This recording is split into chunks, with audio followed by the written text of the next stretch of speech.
They all have said that many of them did not expect this. And Russia, by the way, made everything so that many leaders do not arrive. And I'm grateful that leaders demonstrated not only their principles, but that they are leaders of independent countries with their independent opinion.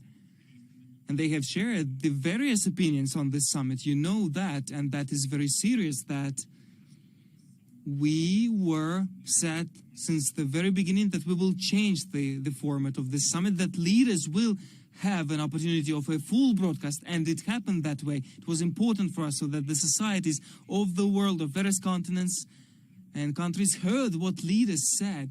We do not want any peace behind the curtains. We want a just, long-lasting peace that is based on the UN Charter, on international law, solely on respect to human lives. And therefore, I thank for this success. Success is just a part. The biggest success for us, if I can say this way, is of course the end of the war. And maybe it is not even success, maybe those are the wrong words, perhaps that is the only opportunity to exist, just the opportunity to live the life in this world. And we will do everything in our capacity to end the war. And today is the very first step, but quite powerful one. As regards China and Brazil, what you have said, I have made some notes to help narrow the gap. Excuse me, the war is not a divergence. War is this disgrace towards democracy, towards freedom, towards lives by one country, that is Russia. It is an occupying country, and against other country, and that is Ukraine, and Ukraine is a victim. These are not the divergences, these are not diplomatic misunderstandings. That is a serious story. Serious number of victims. We did not start this war, we did not wage the war on the territory of Russia. The war is waged only on territory of independent country Ukraine. By the way, this independence and territorial integrity and sovereignty, I believe that these elements are also part of the success of this summit, because they were recognized by all participants of the summit. Majority of the world, and this gives a powerful support for Ukraine. Therefore, when Brazil and China join to the principles that united the whole civilized world today, we will be glad to hear their opinion, even if sometimes they do not correspond to the majority of the world. That is normal, to unite the efforts and to unite the efforts to end the war.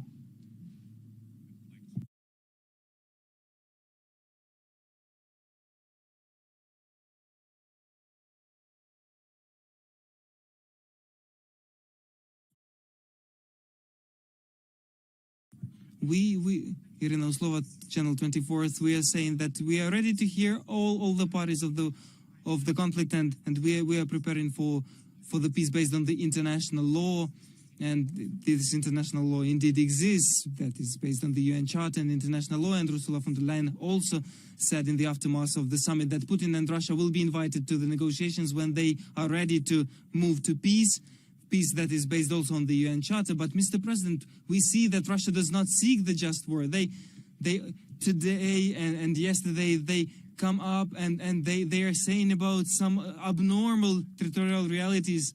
So my question is the following: how and under which conditions we will join them to the negotiation process, how we will elaborate the mechanisms, and how much time can it take? Thank you. Thank you so much. They do not want peace, that is a fact, but it is needed to all of us. Fact. Gathering of so many esteemed countries or organizations or missions, religious leaders, says that peace is needed for all of us. That is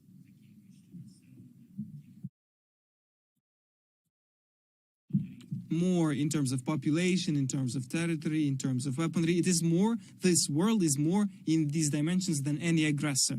Therefore, we must do our work. Let us not think of Russia. Let's do what we should do.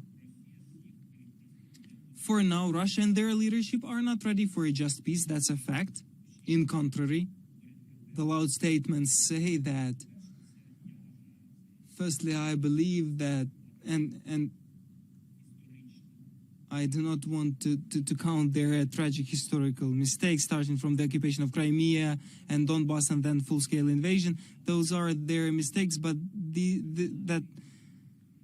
that is also a mistake to disrupt and undermine the efforts of the world regarding a just peace, even for us together. And to come up with such message that they are ready to end the war, but a very serious mistakes. That a man offers Ukraine to retreat from the territories, our independent territories that are under our control. So the person that wants to end the war, such person can speak of anything, even about the frozen conflict, which does not suit you, but suit us. But here a person provoked and, to be honest, threatened the whole world, saying that it does not want to end the war, but wants to further capture the territory. So that is a huge mistake that is useful for us. Their message and all their messages here behind the curtains. We will not name the countries, because almost all the countries, they have said that with such one message, Putin has passed to the whole world that everything that he has talked and said, that his desires about peace, they were just multiplied by zero. Even all countries have said that, even the countries that had different views or have different views. And I think that sometimes mistakes of the enemy are also a success. And therefore, what can happen next? Working groups. I told you the list of countries with whom we have started to work. There will be meetings on the NSA level, on the level of our teams.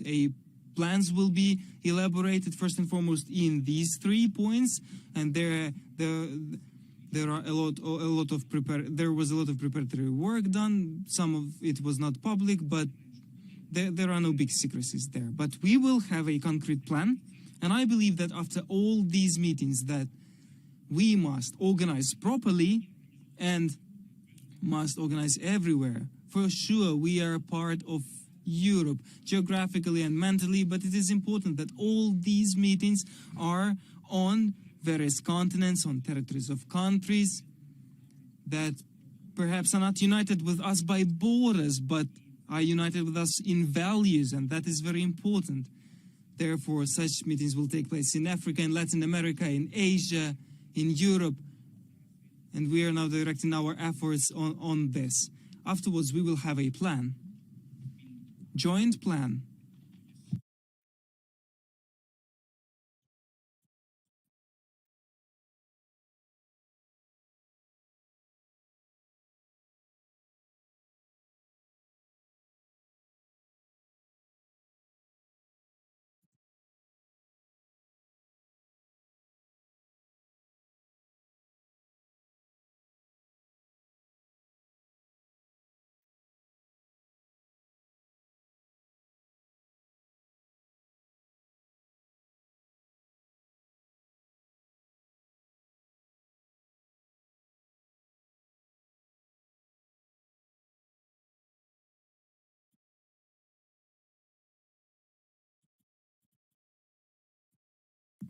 This summit, I apologize for, I will start with that, and for that I'm returning to what I have said already. This summit says that international support is not weakening.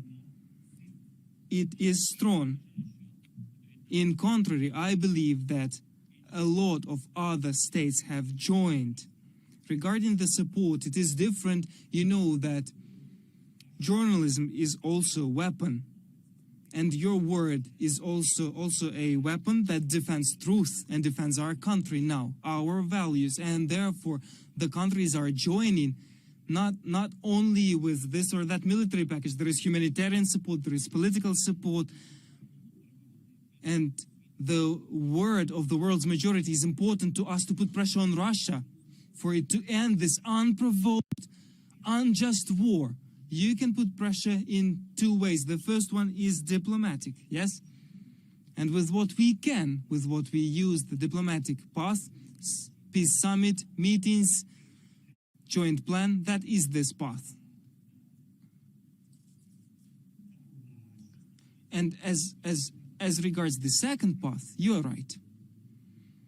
In this, strong defense, strong army, resilient Ukrainian soldier on the battlefield that is defending his family, his country, his statehood, and that is very important. The supplement has been approved in the United States. There was a package approved by Nordic countries. There was an important package from the United Kingdom. The issue is indeed in timeline. The issue is in that, not because it is not that we become weaker and we speak about peace. We have always said about peace. Almost 2 years have passed since we have suggested the peace formula on G20 at the height of the war. And at the height of the war, at the peak of the war, we were speaking about peace. We wanted to end this war. We wanted the world to pressure Russia and end this war. And cease to kill us, to kill civilians.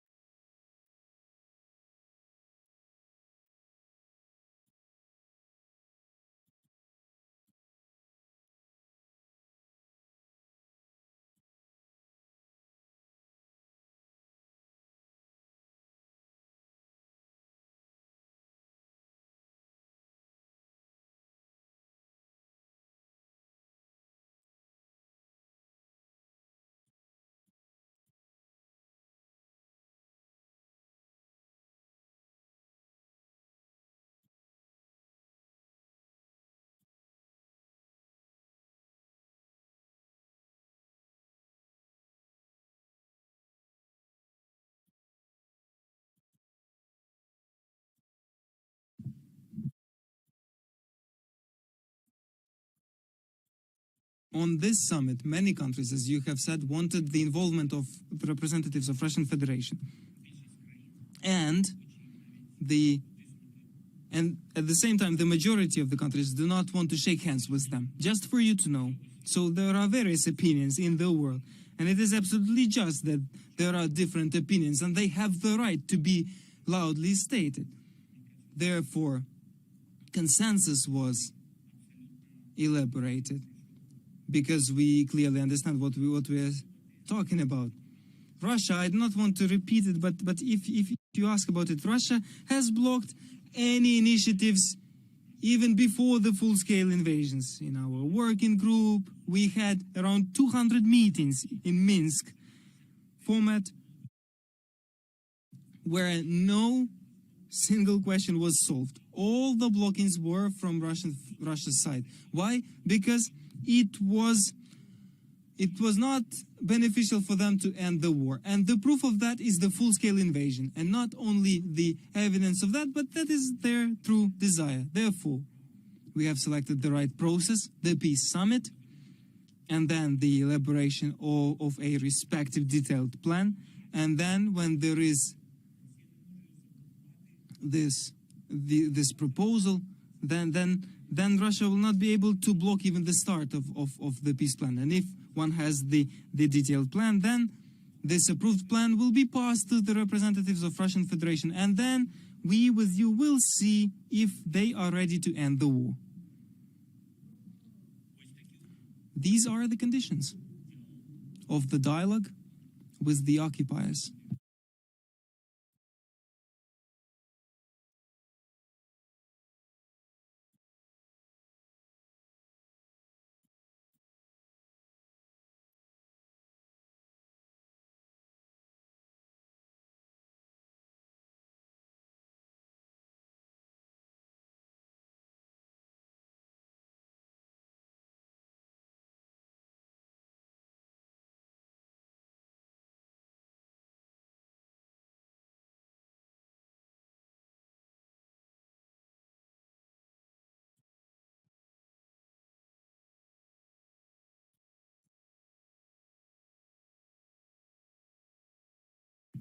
Thank you for the question.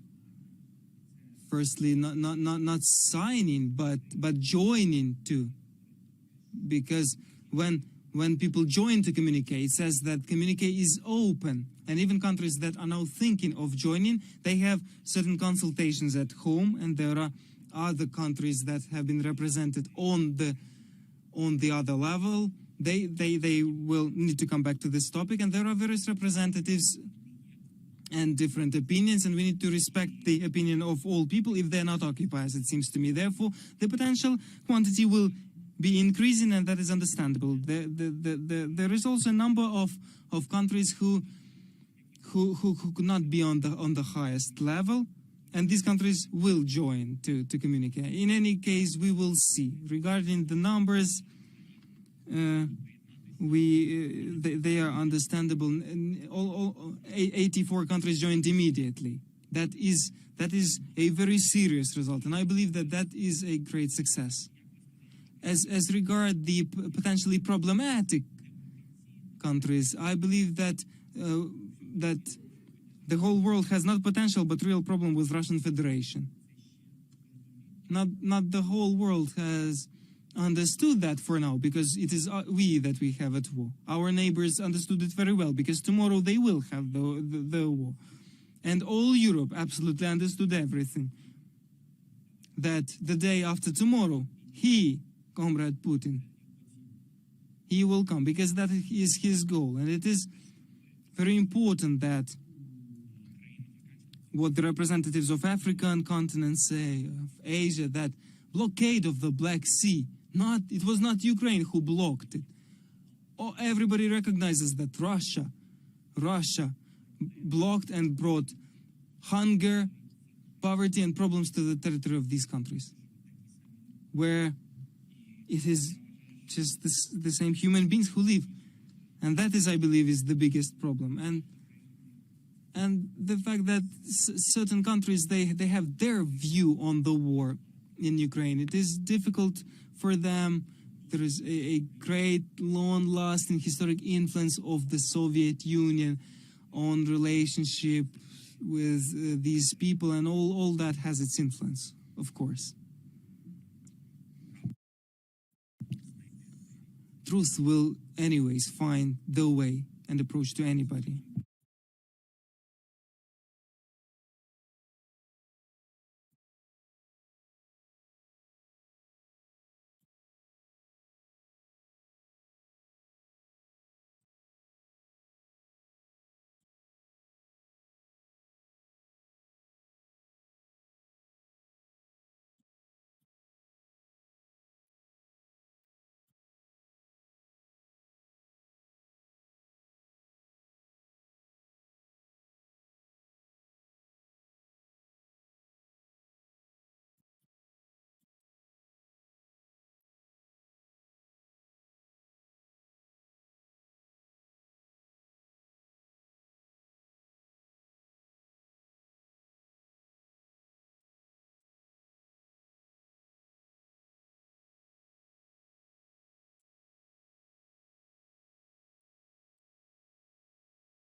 On the battlefield. Is Ukraine's objective now for this year to hold the lines where they are and look to a counter-offensive in 2025? If not, what is it? Thank you. Ну, про плани на полі бою сьогодні говорити не буду. Так. Зараз чуєте? Окей. Так, якщо чесно, наше завдання сьогодні не дати можливості успіху в наступальних діях Російської Федерації.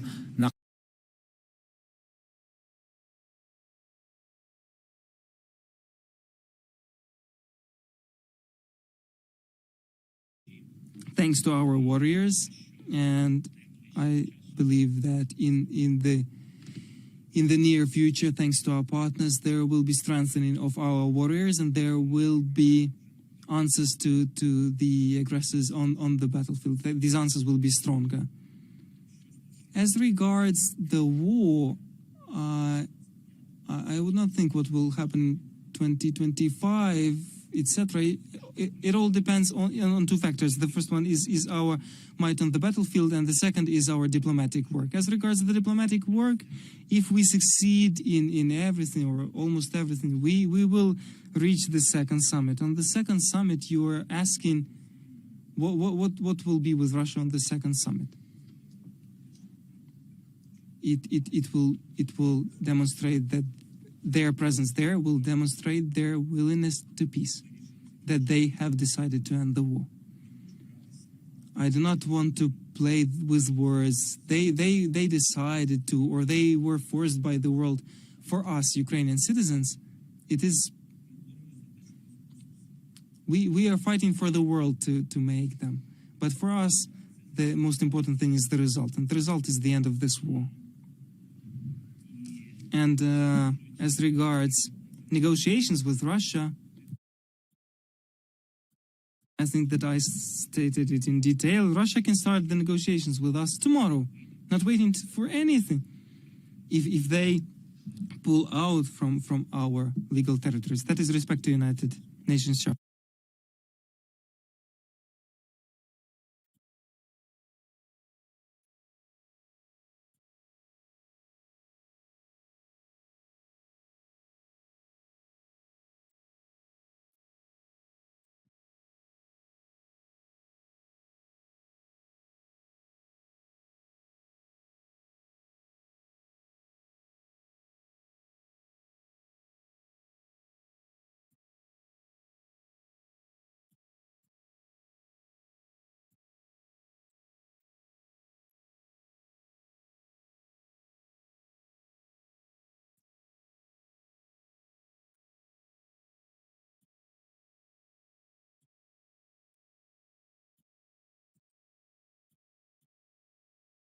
Thank you for the question. How are you tired? How are you getting tired? Just to speak in the same language. How do you feel tiredness? How do you feel that you become tired?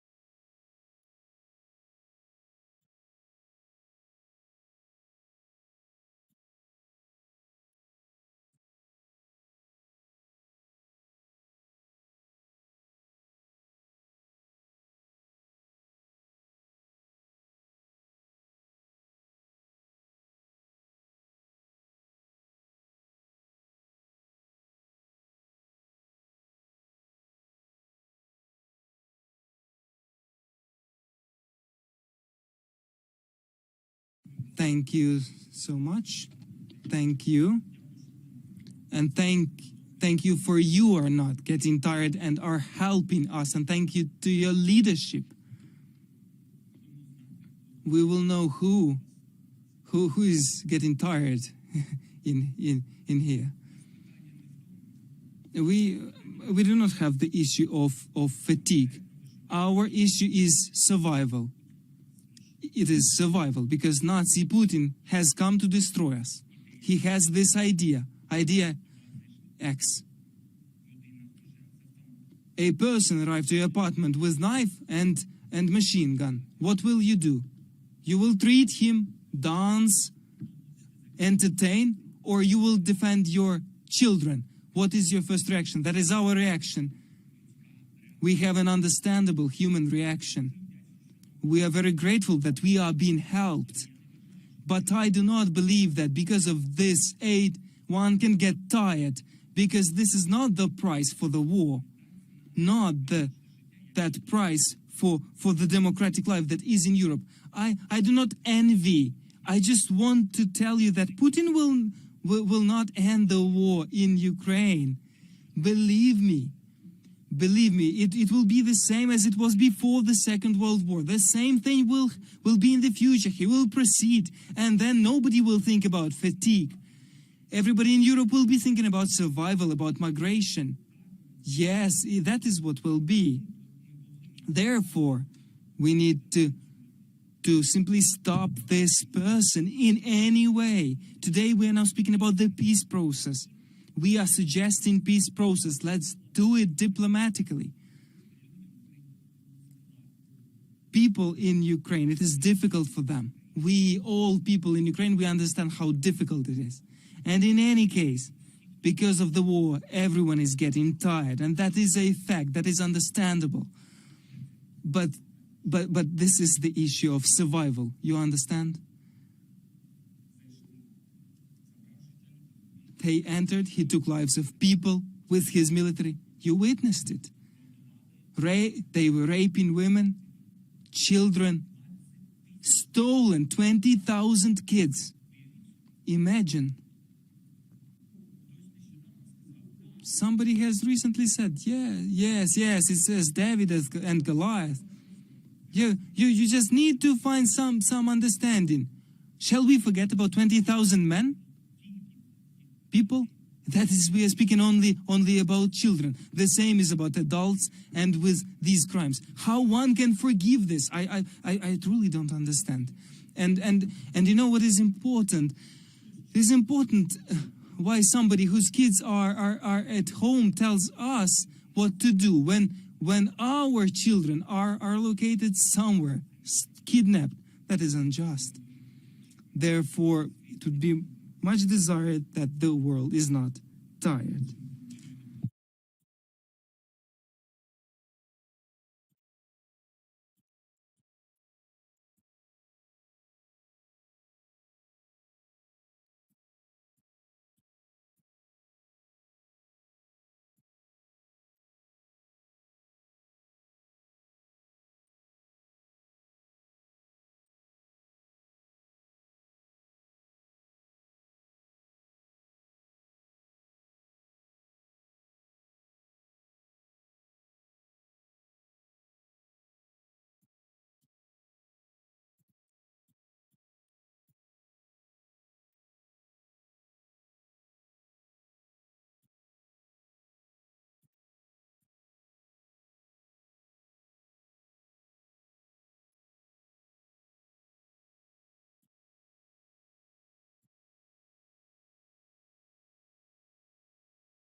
Thank you for so many questions from Chinese side. And no response for now. We respect China, and we have always respected territorial integrity and sovereignty of your state. Everything that we wanted is China to respect territorial integrity of Ukraine and our sovereignty. And we believe We consider your nation, your values, your life, and your choice. We respect it, and we would want China to do the same. Nothing more than that. And preferably no less. China is a very serious state, serious economy that has political and economic influence on Russia. Truly has influence, and I believe that China could help us. And therefore, I would want these or those proposals that Chinese party have, so that they are in our dialogue. I cannot receive proposals just via media. You know, that is not right, because we're speaking about the end of the war, the thousands of victims, conquest of territories, burnt homes. I cannot take seriously something that, with all respect to journalists, that leader of this or that state or his representatives pass to media. We're speaking about the end of the war. As regards China, Ukraine never said that China is our enemy. And I ask you not to use such things. I always say that Ukraine has one enemy, Putin, because he attacked us. As regards friends, then I believe that friends are those who are helping when it is difficult. And I would want China to be a friend for Ukraine. China and Ukraine have been serious economic partners. I say have been, not because have stopped the economic relations, but because Putin blocked Black Sea and the biggest trade volume in agricultural sector we had with via Black Sea. And therefore he stopped and he decreased the trade volume between our states. That is very important. Next, when I said that China is an instrument, I said precise things. Putin, disinformationally or in other way, no matter how, did everything so that representatives of the state of China worked with other diplomatic establishments of other countries so that the latter cancel their presence and support of Ukraine and join to Chinese-Brazilian proposals. And it seems to me that is not right. Therefore, I underscore once again, each and every country has the right for their position, but not breaking the other. That is what I think.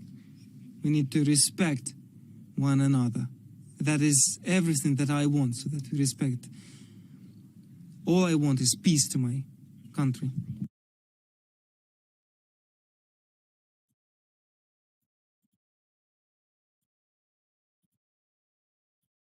Mr. President, greetings. On such high diplomatic level, I want to recall the words that when the diplomats are talking, the guns are silent. Today, the guns have not been silent in Ukraine. The missiles were striking. In connection with that, I wanted to ask how diplomacy can or may force Russia's guns to silence and to force them sit by the table and have a civilized dialogue, and can only diplomacy achieve that? Diplomats talk, guns are silent. Well, then Putin is no diplomat. Then we need to look for other instruments, except from diplomacy. Strong army is needed. We need to be strong. These people understand only strength. I see only such ways. Strengthening on the battlefield, and in parallel, strengthening of international policy. That is it. As regards the demonstration of strengthening of diplomacy, I believe as of today, we have a good start at the summit here.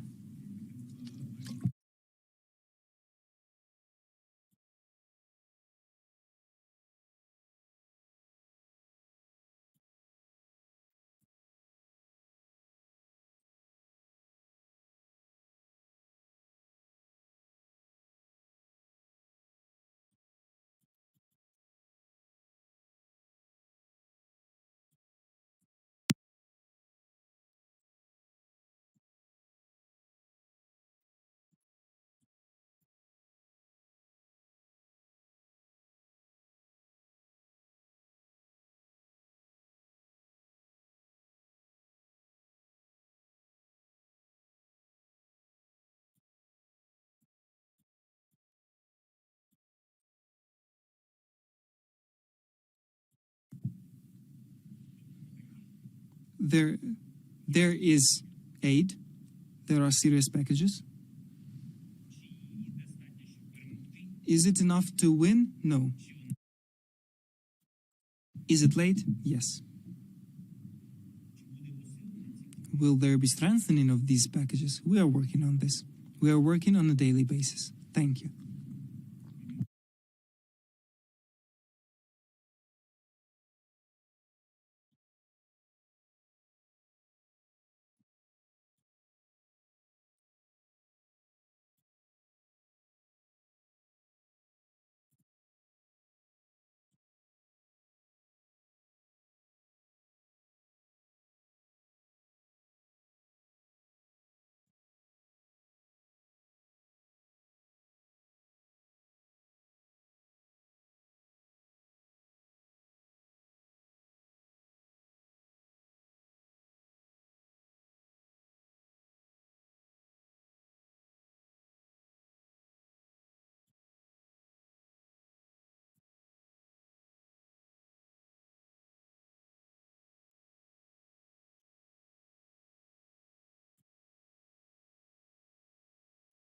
To stabilize the political situation in any country, we cannot do that because we cannot intervene in any processes inside other countries. That is honestly. President Macron did not tell me that now that there is a more difficult situation and that the aid will become smaller. We will believe your president.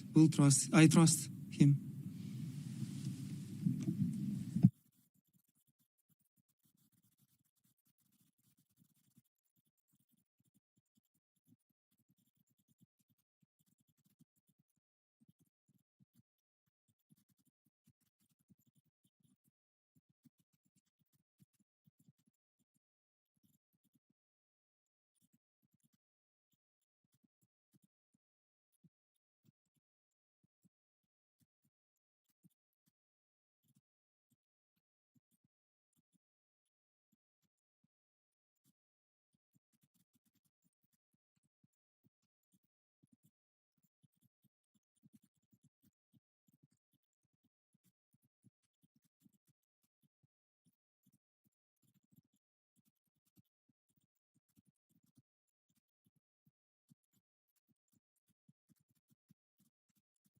Thank you so much. I believe that Putin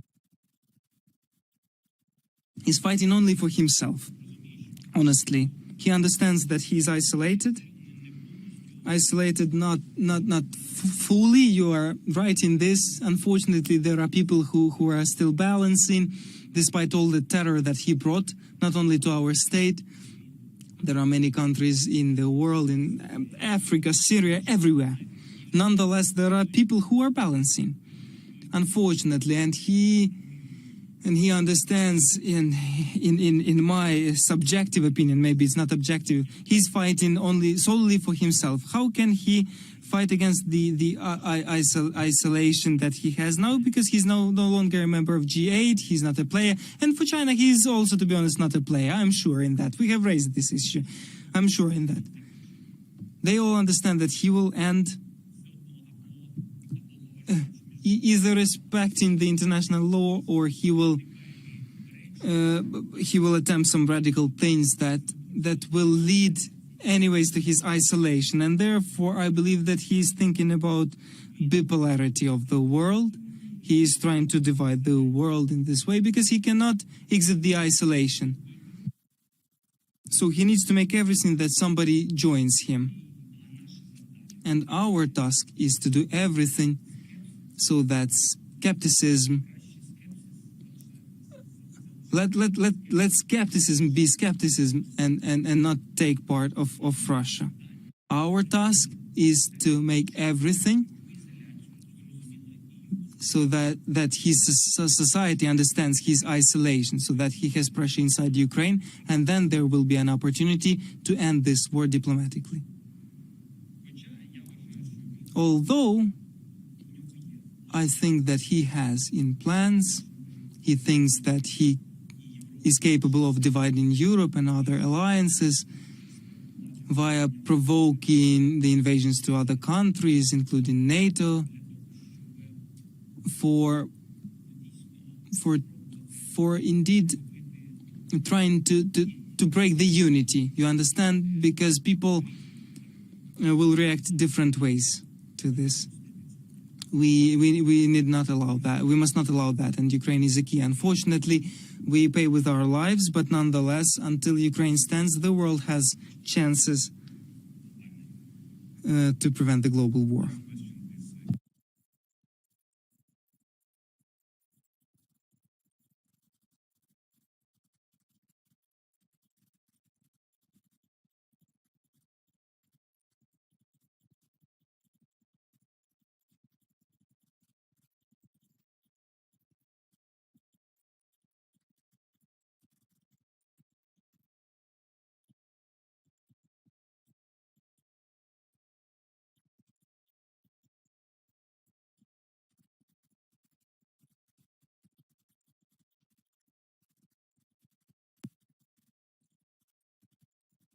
Because no ultimatums are negotiations. With these ultimatums, Putin arrived on tank during the full-scale invasion, surrounded our capital, many of the regions of our country, occupied them, and I'm not mentioned, I have already said all about all the atrocities. And then they have demonstrated the ultimatum. Nothing has changed. And then there were many of these ultimatums. They were different, and to be honest, they do not differ that much from this last, as colleague has said, from the last proposals. He said this way about the proposals that Putin had a couple of days ago, because he has no proposals. He has simply ultimatums. And ultimatums give him the opportunity to make pauses. And to be honest, Minsk agreements, those were ultimatums, and that was a frozen conflict. And he needed that pause to prepare to the full-scale invasion. Therefore, any ultimatums for Putin, because he needs pauses to prepare his military, train them, because he has lost the already trained army.